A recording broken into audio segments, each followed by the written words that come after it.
Well, hey there, Palmetto family. It is so good to be with you. Our prayer is that your Christmas holiday was restful and that you got to spend some time with your family. But now it's really quick. We're already looking forward to the new year. And what we'd like to do in this short video is give you some starting places for how you can begin to take another step in your faith journey in the coming year. If you think back about 12 months ago, we introduced a theme for our church moving forward.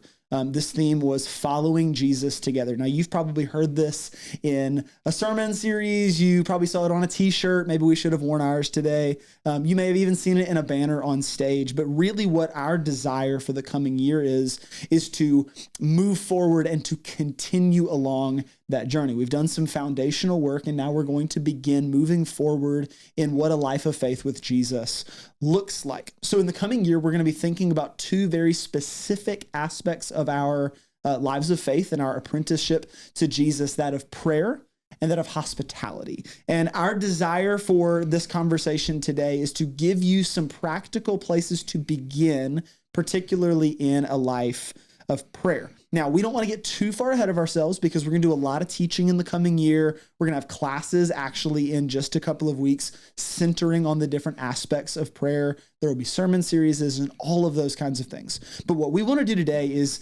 give you a place to begin, some practical things to think through and to work through as you think about how you can grow in your prayer life over the next 12 months and beyond. But before we dive into the conversation, we want to give you some space to talk with those who you're with. Our hope is that you're still around some family members, or maybe you've gathered some friends over to have this conversation. And we want to give you a few minutes to reflect and to think back over the past year. And we believe that one of the best places to begin in a life of prayer is to express gratitude, to express our thankfulness to God for what he's done, or maybe even what he's taught you. So before we dive in, we want to give you a moment to think about what God has taught you this year, or maybe what you've seen God do in your life, and take a few minutes to share those with the people who you're with. And then once you've done that, maybe you've done this in a circle, take some time to pray together and to express your gratitude for what God has been up to in your life. And then when you come back, we'll dive into some practical tips on how you can grow in your prayer life this year.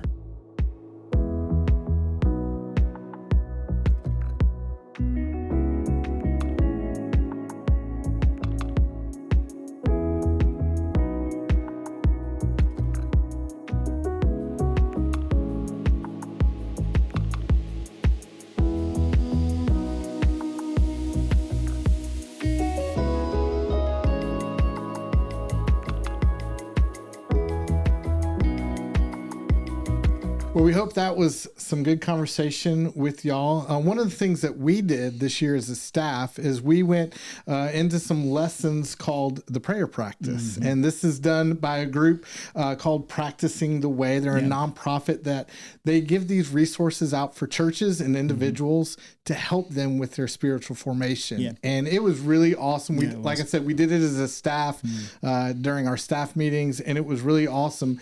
And one of the things that they talked about are the types of prayer. And they brought up 4 types. And it was really neat to hear them put it into words. Right. Because I kind of knew it, but when they put it into words, it helped me resonate more. Yeah. And so I want to give you these 4 aspects, and we're going to talk about them a little bit more but in the coming weeks. But first is talking to God, talking with God, listening to God, and being with God. And we're going to talk more about that in a couple weeks in our conversation in coffee, but just something for you to be thinking about. But it was a great practice. And so we just want to throw those out there. And in our second half of this video, we want to talk about practices to help. Some tips to help you succeed. We all know that when we're trying something new or trying to improve on something, sometimes we go a little too far into it. And so we're going to give you 5 tips that we think are very helpful as you start. And the first one is start small. Don't go into prayer thinking, I need to do like Jesus and pray all night long. Let's start small, right? Just like any healthy habit, start small with prayer. 5 minutes. Maybe it's just reading a scripture and praying that scripture, but do something start small so that you can see that success. Yeah, I really, really loved the prayer practice, and I'm hoping that this is something we'll get to do with our entire church this year. So if that's something you're interested in, stay tuned for it. All of these tips that we're about to walk through actually come straight from the booklet that Practicing the Way provides to you when you take part in the prayer practice. And as a full-time Christian, like on staff at a church, right? Like some of this stuff you look at it and you're like, oh, well, duh. But then you start to reflect and you start to think deeply and you're like, I do tend to try to overdo it sometimes. Like I could do every day an hour on the rooftop praying and interceding for my city or whatever. And then I get busy and it gets difficult. So, or you're like me and your mind just wanders. Even if I pray out loud, it's still like squirrel, off in left field. Somewhere. It goes out. So 100%. Small. Well, and that kind of leads us into the second tip. So we started with start small, like just begin where you are. But the second tip is to think subtraction and not addition. Now, so much of the time we think that we need to do more and be more and accomplish more.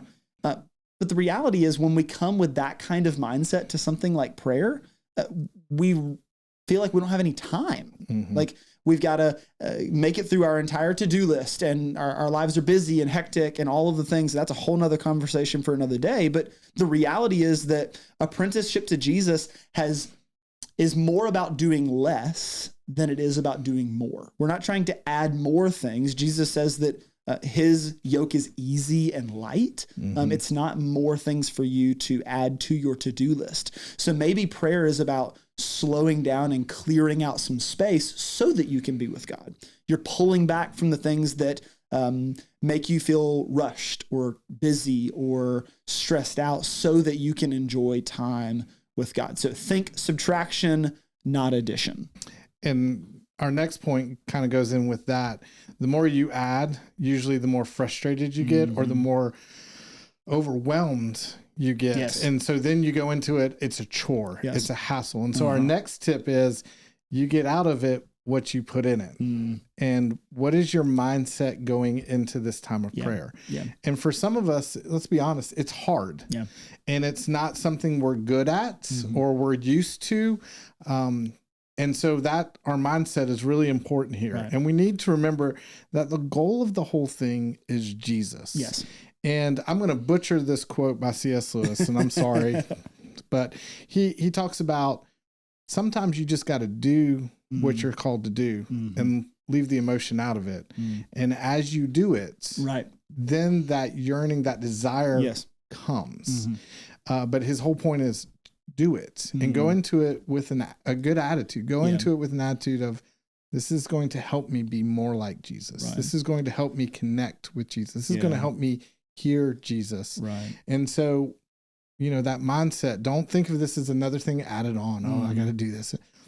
Go into it with an attitude of, this is a time I get to be with Christ. I get to hear Christ. I get to speak with God. I get to hear God speak to me. I think that distinction between this is something that I have to do versus something that I get to do is crucial when it comes to prayer, because a lot of times we feel like we have to earn like a relationship with God.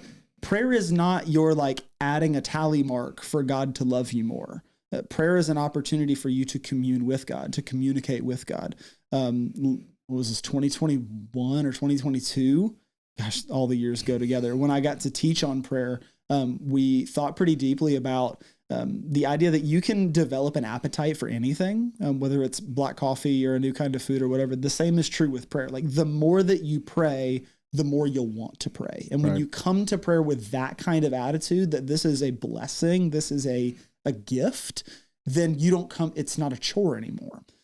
So I love that you will receive what you put into this. And if you come with a very closed-minded attitude, well, then you might not get exactly what you were hoping for.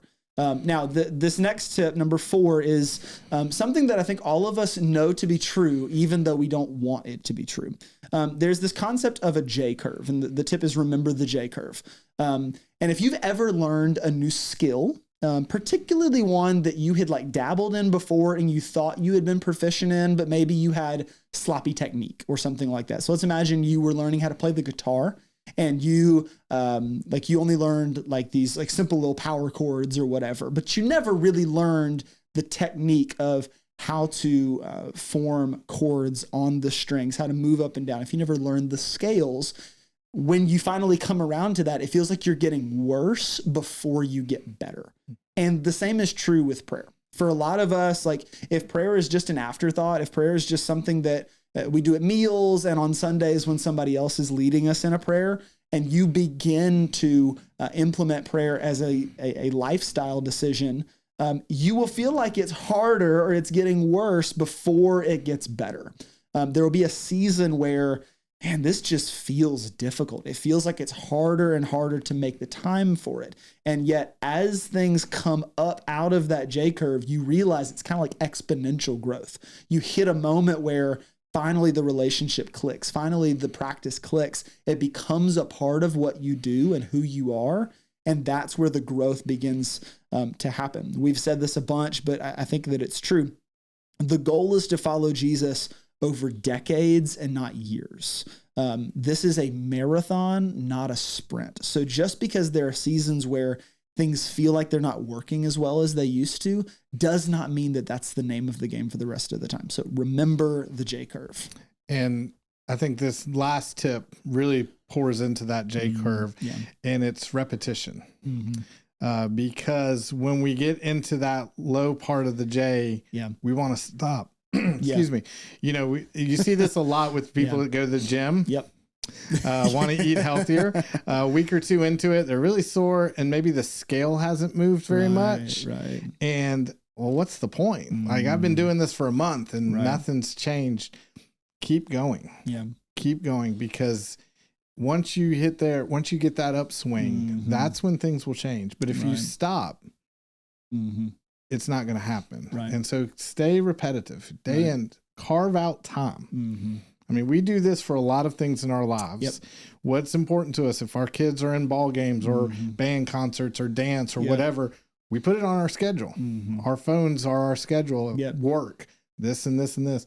Put it on your schedule. Make it a non-negotiable. Make it repetitive. I think what I love about all of these practical tips, I'm just going to read back through them just in case you missed one. Start small. Think subtraction, not addition.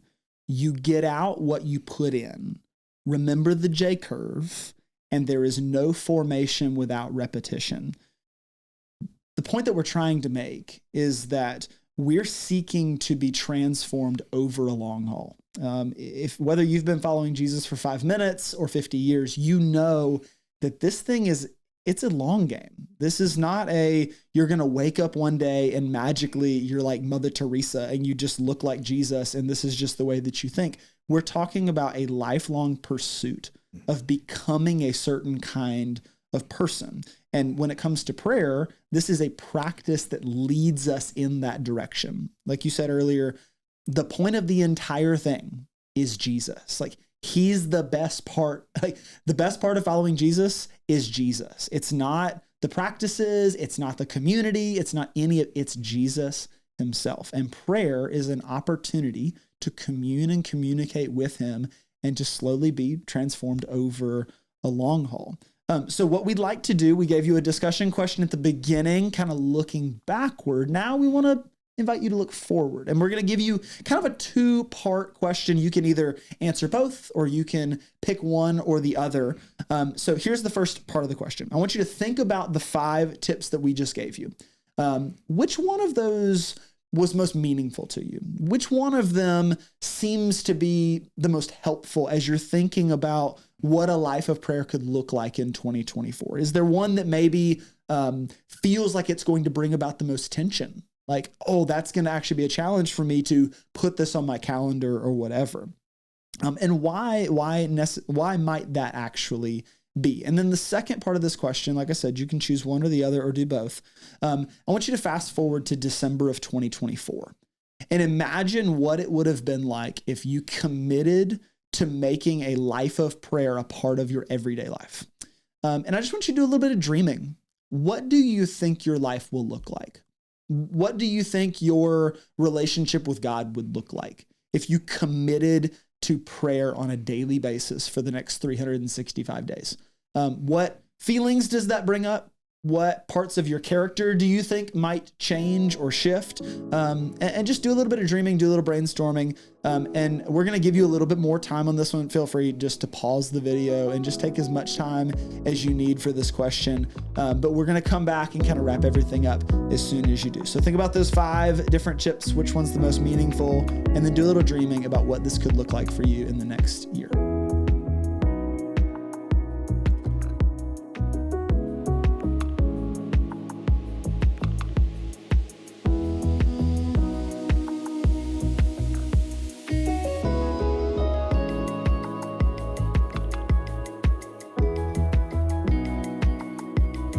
All right, so hopefully that was a good opportunity for you to do a little dreaming, do a little reflecting on what your life could look like in the future. So as we look forward to the coming year, particularly if you're watching this real time, we have a couple of opportunities for you that are right around the corner. If you're watching this on Wednesday, December the 27th, when this comes out, in just a few days, on Sunday morning, we have an opportunity to put some prayer into practice as a community here. During our Bible class time, there will be multiple prayer stations. You'll be able to pray with one of our shepherds. You'll be able to write some prayers. There'll be some guided prayer. Really our hope is that we're able to speak to each different personality and stage of life and things. So we're inviting you to be here Sunday at 9 if you are watching this real time. If not, if you're watching this 6 months from now, it was really good. I'm just going to go ahead and speak. It was great. It was a really great time. Yeah. And then fast forward another week. If you're here the first Sunday in January, we are continuing our Conversation and Coffee series. And one of the weeks is going to be centered on prayer. We're going to wrestle with and teach about those 4 different types of prayer that we referred to at the beginning. So we hope that we can resource you. We can give you some places to begin to implement these different aspects of prayer into your daily rhythm and life with God. So as you're looking forward to 2024, we hope that you will begin to take steps toward the Lord, that you will slowly be formed in His image. And our prayer is that you grow over a long haul and slowly are formed into the image of Jesus to become a person of love and joy and peace in a world that really desperately needs it. So we hope to see you around on Sundays or maybe even a Wednesday meal. We hope you have an amazing rest of your holiday season. Grace and peace, my friends. Have an amazing day.